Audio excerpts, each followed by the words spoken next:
Bonjour à tous, et nous voici de retour dans ce Nissan Qashqai Tecna Plus avec le moteur 160 chevaux essence, boîte auto, enfin boîte double embrayage, DCT 7. Donc voici pour ce petit tour intérieur, tour des propriétaires intérieurs. Alors vous l'avez vu, autant à l'extérieur ce Tecna Plus se signale par son esthétique notamment, autant à l'intérieur, on est dans un Qashqai, c'est-à-dire un véhicule grand public, c'est pas du premium, mais tout à fait agréable malgré tout. On est quand même pas si loin que ça. Les finitions sont pas mauvaises, les matériaux. On le voit ici avec des petits plastiques moussés, même ici. Hop, ici de l'alu un petit peu brossé.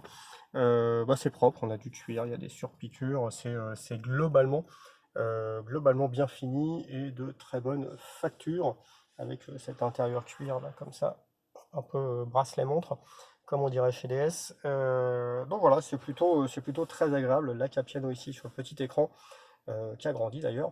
Et puis voilà, une finition tout à fait correcte. Des commandes de clim directes, merci beaucoup. Ça fait toujours plaisir de ne pas être obligé d'aller tripatouiller l'écran pour la clim. Un lecteur CD, si, je vous jure. Voilà. On arrive à en retrouver de temps en temps sur les autos. Donc ça fait aussi plaisir. Ici, deux grands euh, support pour mettre les bouteilles ou les canettes, les sièges chauffants ici, hop, un réglage avec la clé USB pour la musique, et puis mettre du bazar au fond. Bref, c'est plutôt très agréable. On va faire un tour rapide sur le tableau de bord, sur le combiné instrument, puisque c'est très proche de ce qu'on avait sur le X-Trail ou sur la Micra. Pas vraiment de surprise, compteur de vitesse à droite, contour à gauche, la température, température moteur, pardon. Niveau de carburant, l'autonomie en bas, et puis un petit ordinateur de bord qui se commande ici par ces 5 boutons. Ici on a évidemment tout ce qui est audio, et puis ici on a tout ce qui est ProPilot. Tiens, on fera un petit chapitre sur le ProPilot, donc la conduite semi-autonome chez Nissan, qui marche très bien, qui est très proche de ce qu'on trouve sur du Premium finalement. Et c'est plutôt pas mal pour du généraliste, en tout cas, on est sur un système très sympa.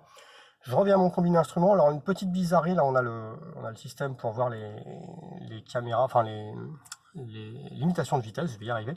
Alors, en fait, il est un tout petit peu caché, là, on voit, il est un petit peu caché par le. Alors là, avec le téléphone, je suis un peu plus bas que ce qu'on regarde habituellement, mais normalement, on regarde comme ça, on a le haut, qui est un tout petit peu caché, c'est absolument pas gênant, on a l'information, mais après tout, il y avait de la place en dessous, là, monsieur Nissan, on pourrait le redescendre un tout petit peu, ce sera encore plus visible. L'ordinateur de bord, nous y voici. Donc on a ici la vitesse en digital si on le souhaite, avec la vitesse moyenne sur deux réglages.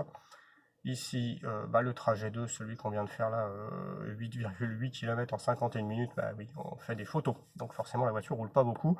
Par contre, depuis qu'on est parti, 101 km, 2h15, et ça nous donne une consommation de 6 litres 8. Ce que pas mal. On était en roulant tout à l'heure, on était aux alentours des 6 litres, en gros 6 litres.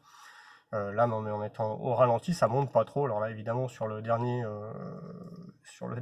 trajet que l'on a fait, où on a fait quasiment que des photos, ça s'envole, mais c'est absolument pas symptomatique de la consommation de la voiture. Ici, une boussole. Ici, les informations concernant les limitations de vitesse.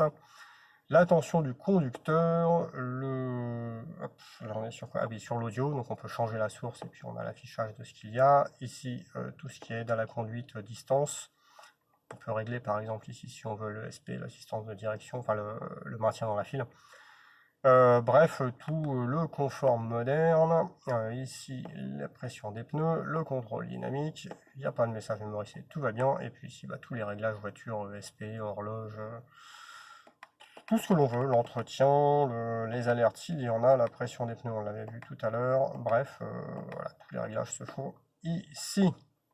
Donc, rien de révolutionnaire, mais il y a absolument tout ce qu'il faut. Et puis, on en parlait tout à l'heure ici, notre petit écran central, tout à fait classique également, avec soit des commandes directes ici pour aller sur le GPS, revenir au menu, aller sur l'audio, mettre les caméras, on peut mettre les caméras, et puis ici avec les réglages de stationnement automatique. Et puis, on a des fonctions tactiles pour tout ce qui est information, téléphone, connexion, réglage. Bref, tout ce que l'on veut. Ici, tiens, le réglage du son. On a un système Bose dans ce Qashqai. Alors, c'est pas le même système que dans la Micra. On n'a pas les petits haut-parleurs là, de chaque côté de l'appui-tête conducteur. C'est un système tout à fait standard qui marche plutôt pas mal. On va regretter comme d'habitude qu'il n'y ait que des réglages graves, aigus, pas au moins un réglage médium. Ça c'est toujours un peu embêtant, ce sera le mieux, ça nous permettra d'avoir encore une meilleure qualité de son. Mais globalement c'est plutôt pas mal malgré tout. Voilà pour ce tour du propriétaire intérieur dans ce Nissan Qashqai. Le tout dernier, vous verrez, si vous n'avez pas encore regardé l'extérieur, vous regardez un petit peu l'extérieur, puisque c'est la finition Tecna Plus qui vient de sortir, qui est un petit peu plus sportive, et très très jolie, vous le verrez sur l'extérieur. L'essai à suivre comme d'habitude sur www.driveemotion.fr.